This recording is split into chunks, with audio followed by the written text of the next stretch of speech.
얼마 만에 보는 양시장의 1% 넘는 상승인지 모르겠습니다. 오늘 장 초반 출발이 좋은데요. 오늘 개장 특징주 자세하게 살펴 보도록 하겠습니다.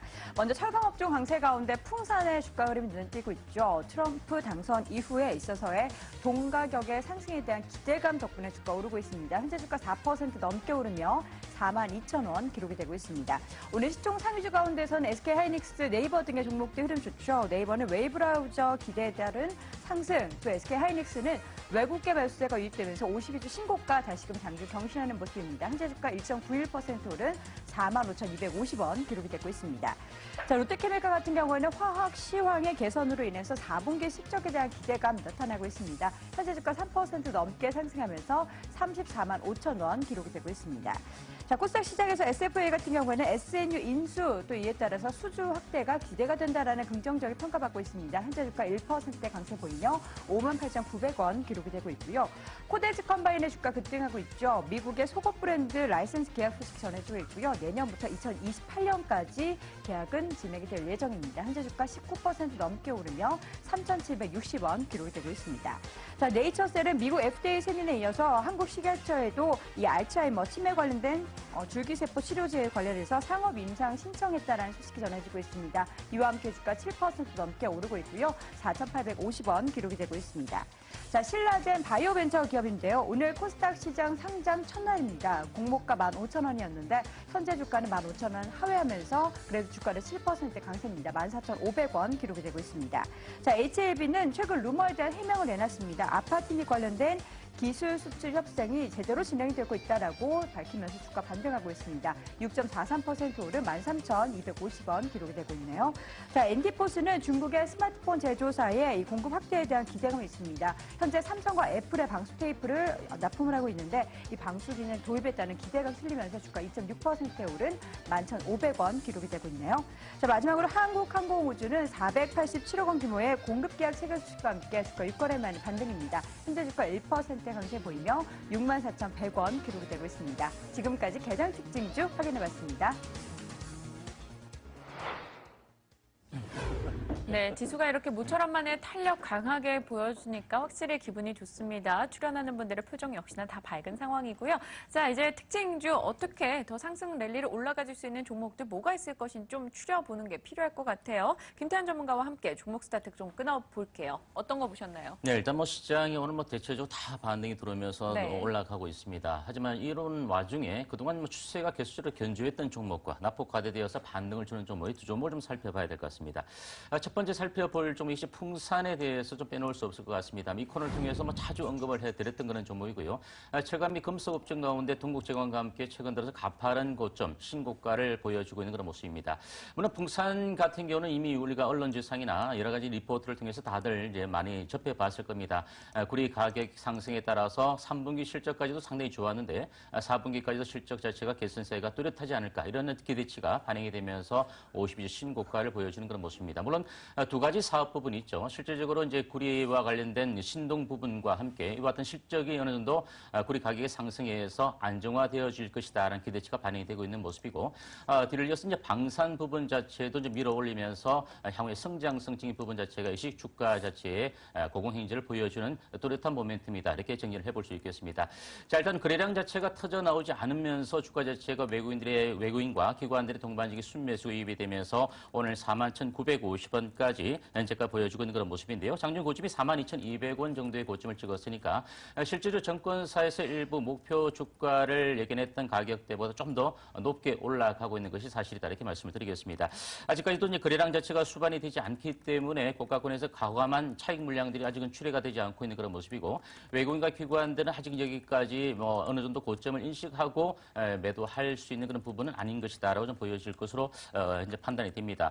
일단 주봉이나 월봉상으로 봤을 때 가파른 상승세가 많이 있는데요. 한 단계 좀 더 올라간다면 실질적으로 좀 매물대 압박을 좀 받을 수 있는 가격대 정도, 기술적으로 본다면 한 43,000원 정도 수준이다 이렇게 보여지는데요. 물론 이 가격 자체가 돌파가 되어지고 난 이후에 수급이 좀 더 호조세를 보여준다면 좀 더 추가로 올라갈 수 있는 가격대가 분명히 가능하지 않을까 이렇게 판단을 해볼 수 있겠습니다. 그러면 결론적으로 이 종목 자체의 추격 매수 상당히 부담스러운 것은 사실이다 이렇게 보여지지만, 여전히 시장의 흐름 속에서도 견조한 흐름을 보였던 만큼 아직까지 추세는 조금 더 추가적으로 올라갈 수 있는 여지가 남아있는 그런 모습이다 이렇게 보여집니다. 따라서 보유하고 계신 분들 좀 더 추가적인 흐름을 좀 지켜볼 수 있는 전략을 세워볼 필요가 있다. 이렇게 말씀드리겠고 일정 부분 눌림목이 좀 들어온다면 트레이딩 관점 정도에서의 수준 정도의 접근 전략은 가능하지 않을까 이렇게 말씀을 드리겠습니다.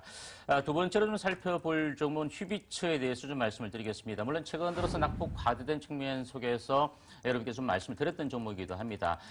실질적으로는 실적의 발목을 잡아왔던 현미경 사업 부분을 철수하고 안광학 부분 자체에 사업을 좀 집중하겠다 이런 얘기가 좀 나왔던 그런 종목이죠. 물론 이제 최근 정권사에서 일부 목표 주가를 높여가는 의견들도 나오고 있는 그런 모습인데요.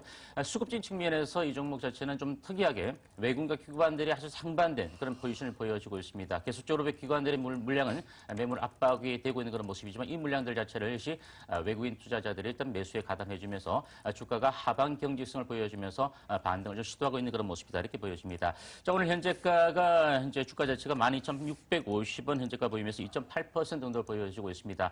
오늘 풍산과 이 종목을 말씀드린 이유는 지수 자체가 이렇게 반등이 들어왔을 때 모든 종목들이 반등이 들어온다고 우리가 쫓아 사는 그런 모습보다 어느 정도 실적적인 부분과 함께 견조한 모습을 좀 보여주었던 종목들에 대해서 우리가 좀 지속적인 관심을 가져보자는 그런 측면입니다. 따라서 이제 휘비치 주가 자체는 제가 보는 관점에서 1차적으로 13,500원 정도 수준까지 좀 더 추가 상승이 가능한 만큼 휘비치 그리고 풍산 이와 같은 두 종목에 대해서 우리가 오늘 눈여겨 좀 보자 이렇게 말씀을 드리겠습니다.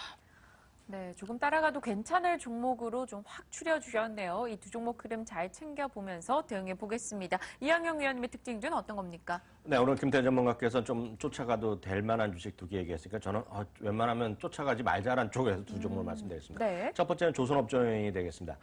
조선업종도 최근에 이제 그 반등과 하락 조정 계속 연이어지고 있습니다. 오늘은 현대중공업과 강보합 그리고 현대미포조선이 2% 내에 반등을 하고 있는데요. 물론 맞습니다. 모든 주식이 워낙 많이 떨어져 있기 때문에 낙폭 과대에 따른 반등은 언제라도 가능하겠습니다. 다만 조선주를 보면 보호무역주의 강화라는 것이 조선업종에는 엄청난 악재일 수밖에 없다는 거. 이 부분을 꼭 좀 인지를 하셔야 되겠습니다. 거기다가요. 대우조선을 비롯한 조선업계 구조조정은 업계라든가 금융계 그리고 투자업계에서 바라는 것에 못 미치는 것으로 진행되고 있고요. 이번 정권 끝나고 나서도 지금 진행될 수밖에 없다는 것. 이게 엄청난 부담이 될 수밖에 없다라고 좀 이해하시면 되겠습니다. 그런 관점에서 낙폭 과대에 따른 기술적 반등 언제라도 가능하겠지만 지금 이걸 더 사야 되고 이런 쪽은 좀 아니라는 생각 갖고 있습니다. 두 번째는 오늘 역시 반등을 하는 것인데요. 엔터주가 되겠습니다. 많은 분들이 인지하고 계시는 것들이지만 중국의 한한령이 지금 시장에 큰 부담이 될 수밖에 없습니다. 대한민국 엔터업계에 중국에서의 한류가 멈추면 어떻게 되겠습니까?